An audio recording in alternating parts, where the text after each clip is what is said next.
Hey everyone, Luke here, and today I'm going to talk about handling detox, which is, it's very important on a nutritional balancing program because you will get detox symptoms eventually.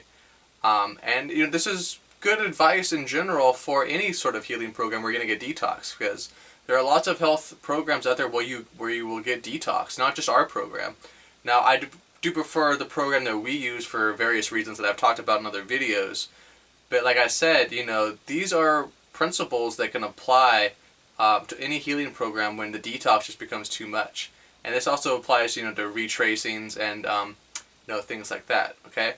So, you're getting too many detox symptoms. The first thing that I recommend is more coffee enemas. More enemas, alright? Now, generally we like a person to do about one coffee enema a day, preferably. Some people can't fit into their schedule, or they can only fit either a enema or a sauna into their schedule, so they prefer the sauna. But I do like people to do coffee enemas once a day. I myself do one a day, sometimes more. But the thing is, when you're detoxing and your liver could become overburdened, okay? It could become overburdened with chemicals, heavy metals, especially copper, and really more coffee enemas help tremendously, okay? Some people can't function unless they do coffee enemas. The detox is too much, okay? That's true for a lot of people. And, once they do the enema, they're able to go on with their daily life. So more coffee enemas. You can do up to 4 a day on our program. You can do 2 back-to-backs, or, just a back-to-back coffee enema where you retain the enema for 15 minutes, and then you do another enema for 15 minutes right afterwards. That also works well. And just do more of them, until the detox symptoms subside. In some cases, doing more of them can provoke even more detox. But in most cases, just more coffee enemas help. Okay? Now, second is, if that doesn't work, the second option would be distilled water, probably. Okay? Now, in general, so distilled water.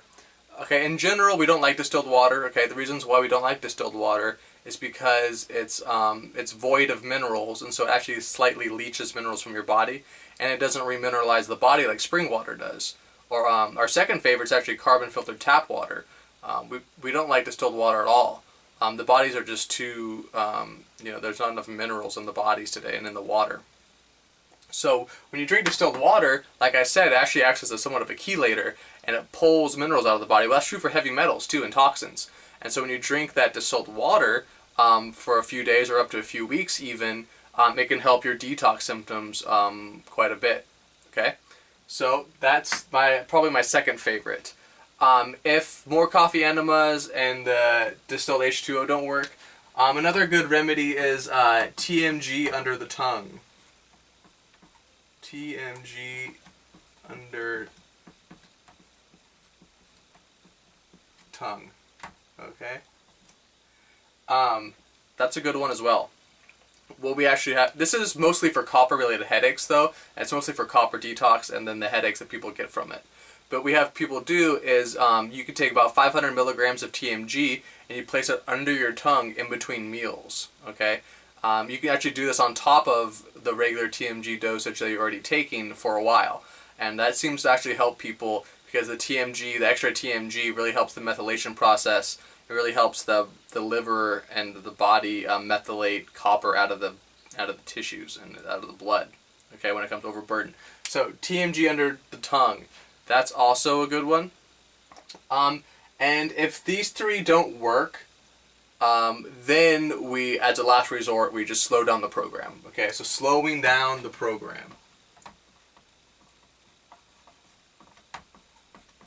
Slowing down. And in some cases, this is necessary. Sometimes you do all these things, it's just too much. You're doing extra coffee enemas, and it's just too much. You just, you can't function in daily life. And, the goal of the program is we want people to heal, but we want people to be able to do their daily lives while they heal. You need to be able to work, right, take care of your kids, and, so the goal is to be able to manage the program where you can fit it into your life. That's really the goal. and we do the best we can to try to facilitate that.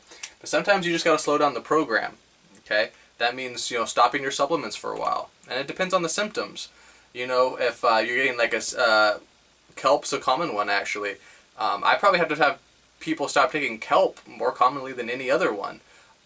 Just because what happens is that the kelp tends to speed up the thyroid and the oxidation rate, and then what happens is they get heart palpitations and they feel over-revved. So kelp's a very, very common one, even though it's a very natural supplement. You know, I had to take people off kelp.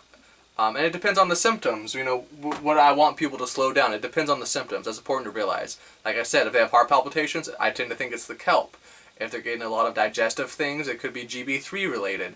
If it's, you know, if it's just heavy copper detox related, it could be the limb coming, or it could be, you know, the zinc or stuff like that, okay? So that's, slowing down is important to realize it's on an individual basis, okay? And I don't usually just be like, we don't usually just go like, you know, stop taking all your supplements and don't follow the diet anymore. No, we try to pinpoint, okay, it's important that we're trying to pinpoint, you know, which specific part of the program is causing the detox symptoms, okay? And we can usually figure it out in most cases, okay? And then it's kind of like a process where you just eliminate it and then you slowly add back the supplements, okay?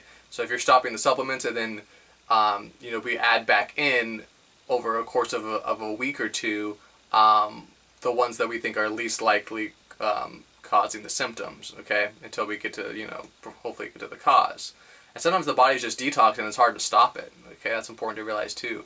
You know, even stopping the diet, slowing down the diet helps. You know, people get detox just from eating that much cooked vegetables. You know, it sounds strange, just like the kelp, but, you know, the cooked vegetables are pretty powerful detox. I've seen people get detox symptoms just from eating lamb. Okay, people get detox from eating red meat. You know, all that zinc, I guess, starts to pull copper out of the tissues. But, so, like I said, you know, the diet can be stopped.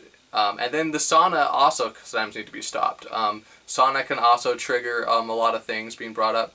But sometimes, you know, we like people actually to do more sauna sessions, okay? So that's another probably one that you could do, okay? You can do extra sauna sessions. And this kind of goes along with the coffee enemas. Sometimes with the extra sauna, though, what you want to do, though, is you want to do shorter sessions and not such long sessions. So what can happen is, you know, when you spend like 45 minutes in the sauna, the detox really starts to happen.